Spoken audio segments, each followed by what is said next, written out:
आता 4399 दिवस झाले आहेत आणि पुढेही ते राहणार आहेत. याच्या व्यतिरिक्त नेहरूजींच्या काळात नेहरूजींनी जे केलं ते आपल्याला माहिती आहे.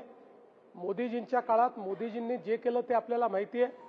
तुलना करायचा विचारच नाही आहे, विषय नाही आहे. मुळामध्ये नवभारताच्या निर्मितीमध्ये मोदीजींचं जे स्थान आहे ते अढळ आहे. त्यामुळे मी कोणाशी तुलना करू इच्छित नाही. तुलना करण्याचं कारण आहे. काही लोकांनी यांच्या बैठका चालू आहेत. राहुल गांधी तर म्हणतात की एका वर्षापर्यंत मोदी काय टिकणार नाहीत म्हणून, आणि बैठका आता संपूर्ण देशभर घ्यायचं काम आता इंडिया आघाडी करणार आहे. असं आहे की बुडत्याला काडीचा आधार असतो. त्यामुळे स्वतःच्या मनाची समजूत घालणं आणि कार्यकर्त्यांना एक स्वप्न दाखवणं की चमत्कार होणार, चमत्कार होणार, 1 वर्षात मोदी जाणार, असं गेले 10 वर्ष चमत्कार ते करतायत. पण तो चमत्कार काही घडत नाही. मोदीजीच नवनवीन चमत्कार घडवतात आणि बंगालसारखा विजय हा खऱ्या अर्थानं केवळ देशाला नाही तर संपूर्ण विश्वाला थक्क करून सोडतो. म्हणून मला असं वाटतं की फार गंभीरतेनं हे घेण्याचं कारण नाही. ते बुडत्याला काडीचा आधार आहे, तसा तो काडीचा आधार घेण्याचा प्रयत्न राहुल गांधी करतात. शरद पवारांनी वक्तव्य केलंय आता की त्यांनी म्हटलं या देशाच्या स्वातंत्र्यासाठी ज्या लोकांनी योगदान दिलं त्यांच्यावरच्या मालिका बंद केल्या जात आहेत. काही लोकांनी शिखांवरती काँग्रेसने आणि देशाने अन्याय केला असं वक्तव्य करून संबंध देशाची बेआबरू करण्याचं काम केलं जात आहे. महाराष्ट्रातून पंजाबात जाऊन हे बोललं जात आहे. पहिली गोष्ट अशी आहे, शरद पवार काय म्हणाले मी ऐकलं नाही, त्यांचं भाषणही मी ऐकलं नाही. त्यामुळे तुम्ही अर्धवट गोष्टी मला सांगून माझी प्रतिक्रिया घेण्याचा प्रयत्न कराल तर ती योग्य होणार नाही. मात्र एक गोष्ट निश्चितपणे सांगतो की ज्या प्रकारे शिखांवर काँग्रेसने अत्याचार केला त्याचा निषेध हा जन्मभर आम्ही करू, शेवटपर्यंत आम्ही करू. ज्या प्रकारे कत्लेआम शिखांचा या दिल्लीमध्ये, पंजाबमध्ये आणि संपूर्ण भारतामध्ये काँग्रेस पक्षाच्या नेतृत्वात झालेला आहे, हे सत्य आहे. हे सत्य कोणालाही विसरता येणार नाही.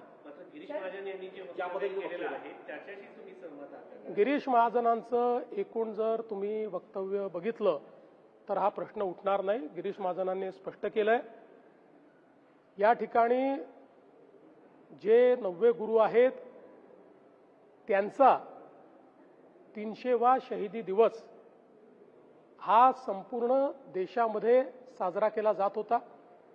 महाराष्ट्राने त्या संदर्भात गुरु तेग बहादूरजी यांच्या या शहीदी समारोहाकरता मोठे मोठे कार्यक्रम घेतले. देशातले मोठे कार्यक्रम महाराष्ट्रात झाल्यामुळे अर्थातच पंजाबमधनं एक निमंत्रण हे गिरीश भाऊंना आलं होतं की या ठिकाणी आम्हाला महाराष्ट्र सरकारचा गौरव करायचा आहे. त्यामुळे ते त्या ठिकाणी गेले होते. त्यांनी दर्शन घेतलं आणि या कार्यक्रमाच्या पाठीशी कोण आहेत किंवा तिथे कोणाचा फोटो लागलाय, एकतर तिथे गुरुमुखीमध्ये सगळं लिहिलं होतं, त्यामुळे त्याची कल्पना नव्हती. अतिशय थोडा वेळ गिरीश भाऊ त्या ठिकाणी होते आणि त्यांचं संपूर्ण भाषण जर आपण ऐकलं तर त्या ठिकाणी त्यांनी शीख समाजाचा गौरव केलेला आहे आणि भारताच्या वाटचालीत शीख समाजाचं योगदान, शीख समाजाला संपूर्णपणे मुख्यधारेमध्ये आणण्याकरता भारत सरकारने केलेलं योगदान आणि पंजाबमध्ये जे काही ड्रग्सचा वाढता प्रश्न आहे या संदर्भात त्यांनी कमेंट केलेला आहे. मला असं वाटतं की याला दुसऱ्या कुठल्याही पद्धतीनं बघण्याची गरज नाही. त्याच्या संदर्भात त्यांनी स्पष्टीकरण दिलंय. तुम्ही मला फिरवून फिरवून विचारलं तरी त्यांचं स्पष्टीकरण त्यांनी दिलंय. त्यापेक्षा जास्त स्पष्टीकरण मला देण्याची आवश्यकता वाटत नाही. मुंबई महापौरची ऑफिस बरोबरच पुणे महापौर बीएससी आणि तुमच्या मुख्यमंत्र्यांची स्वतःची जी ऑफिस आहे ती एक ईमेल आली आहे बॉम्बने उडवून देण्याची. असले ईमेल येत असतात. आले तर ते आम्ही गांभीर्याने घेतो. त्याचा पूर्ण तपास मुंबई पोलीस करतायत. पण साधारणपणे अशा प्रकारचे ईमेल हे आत्तापर्यंत असा अनुभव आहे की ते हॉक्स असतात, ते चुकीचे असतात.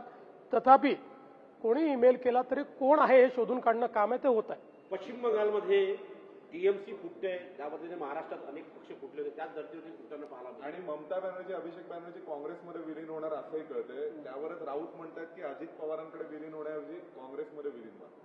काय होईल? मला अजून राऊत का विलीन झाले नाहीत हे समजलेलं नाही. त्यांनी त्यांच्या विलिनीकरणाचा मुहूर्त काढावा. इतरांचा मुहूर्त कशाकरता काढतात? ते आपले महाराष्ट्रातले नेते आहेत, महाराष्ट्रावर बोलावं, जगभरावर कशाला बोलावं आपण? साहेब, ठाण्यामधला एक व्हिडिओ व्हायरल होतोय. एक वयोवृद्ध जो व्यक्ती आहे ते कचरा टाकू नको असं एका ओला चालकाला सांगत असल्यामुळे त्या ओला चालकाने त्यांना मारहाण केलेली आहे. अत्यंत गंभीर प्रकारचा व्हिडिओ सोशल मीडियावरती आणि समाज माध्यमांवर कचरा करू नको म्हणून ते अतिशय गंभीरच आहे. या संदर्भात कडक कारवाई करण्याचे आदेश हे आपण दिलेले आहेत आणि निश्चितपणे अशा प्रकारच्या प्रवृत्तींना